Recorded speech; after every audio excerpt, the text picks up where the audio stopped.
Okay, so let us answer this problem. What operation is this? Division.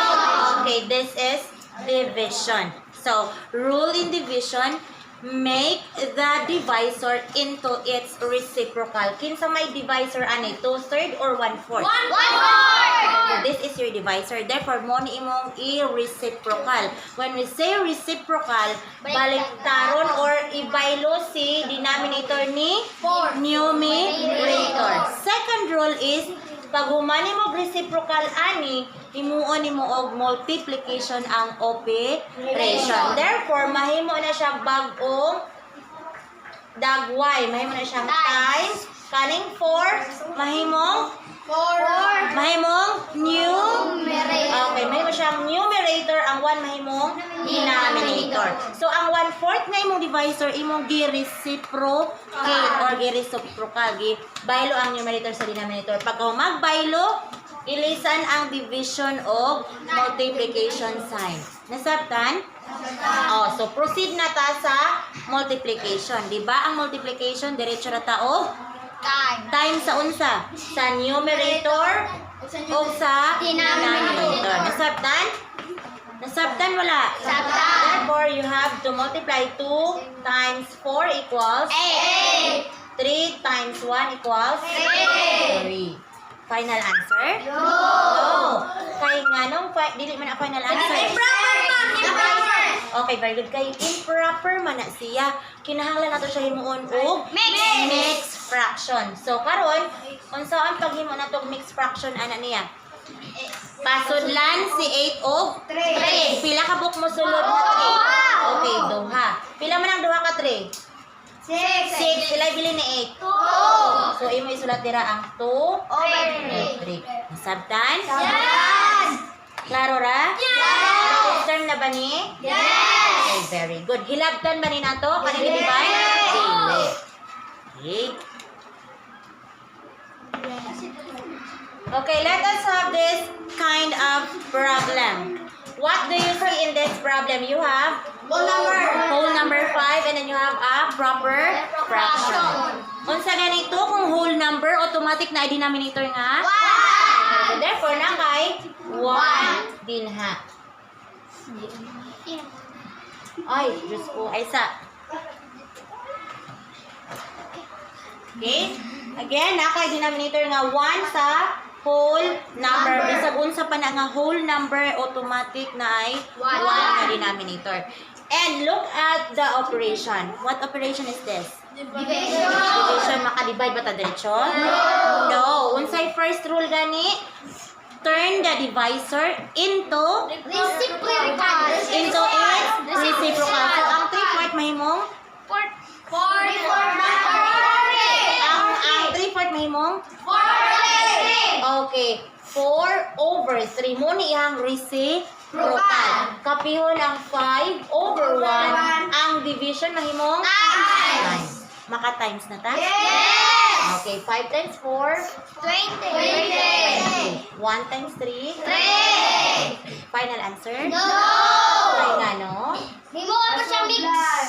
Himon pa siyang mixed fraction kay improper manigdag 1. Sabtan. So, usay buhaton kung maghimo improper mixed fraction. Pasudlan og 3 ang 5. Pila ka buok 3 mo sulod? Ha?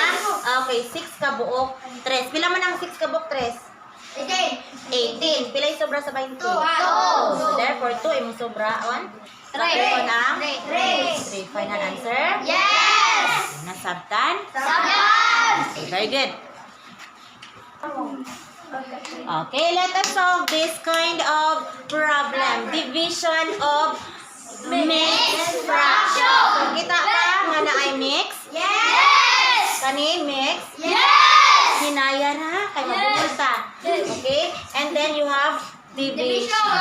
Maka-divide ba ta diretsyon? No. Dili. So first, ani na tong baton mag-unsa dagway? Mag-imagine. Mag-imagine ta kay kani atong himuog Proper. improper. So mag-imagine nga na ay? Imagine nga na ay? Hinaya ra 5 times 2 plus 2. Hinaya ra lagi 12/5. kopyahon. Yes. Okay, himuon pa man nato og Improper. improper. Very good. So kopyahon sa na siya. 4 times 3, 12 plus 1, 13 over 4. Mauna ni atong final nga dagway. Dili pa dita makadredge og divide. Unsaon?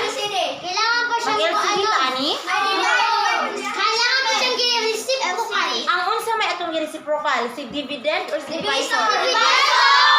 Si divisor.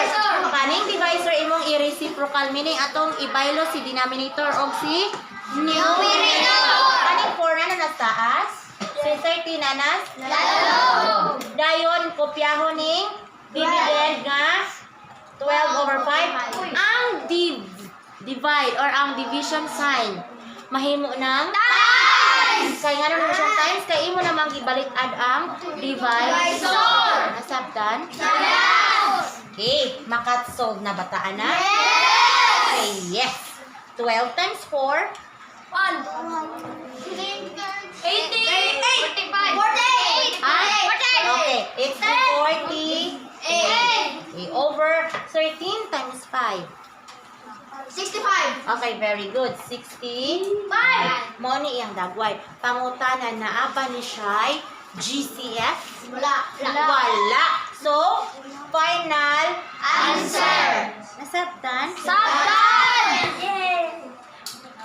Dili pwede og 2, dili pwede og 4, dili pwede og 5. 6 kaha. Dili. 3. Dili. Okay, muna ni iyang final Answer. nasabtan?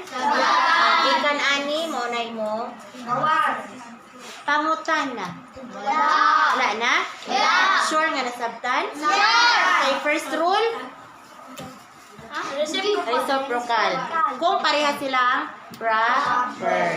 Pero kung mix, kinahanglan sa nimong himog, Improper. usa maka-reciprocal. Nasabtan? Okay. If you Good.